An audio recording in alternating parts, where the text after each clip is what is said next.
had some good conversations. I think it was the first time that you'd ever seen the Iranian government, the U.S. government meet at such a high level, maybe in the history of the current leadership of Iran.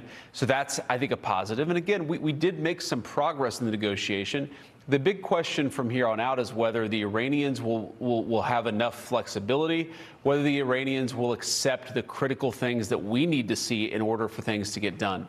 Whether we have further conversations, whether we ultimately get to a deal, I really think the ball is in the Iranian court because we put a lot on the table. We actually made very clear what our red lines were. We also made clear, Brett, that we actually would be very happy. The President of the United States has said he would be very happy if Iran was treated like a normal country, if it had a normal economy, if its people were able to prosper and thrive. But in order for Iran to be a normal country economically, it's going to have to be a normal country from the perspective of not pursuing a nuclear weapon, and it's going to have to be a normal country from not pursuing terrorism. And so there really is, I think, a grand deal to be had here, but it's up to the Iranians, I think, to take the next step. Is that we need to see the Straits of Hormuz fully open. And this is frankly one of the things where the Iranians tried to move the goalposts during the negotiation. We made very clear that that's unacceptable. We came to the negotiations saying the United States, what we've given here is a ceasefire. We've stopped bombing the country.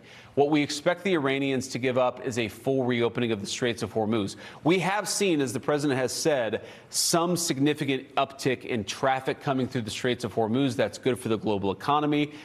It was about the United States and the fact that he's been a good partner to both me and the president personally, but also to the United States. I'm sad that he lost. We'll work very well, I'm sure, with the next prime minister of Hungary. But it wasn't a bad trip at all because it's worth standing by people, even if you don't win every race.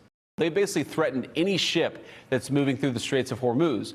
Well, as the President of the United States showed, two can play at that game. And if the Iranians are going to try to engage in economic terrorism, we're going to abide by a simple principle that no Iranian ships are getting out either. We know that's a big deal to them. We know that applies additional economic leverage. And again,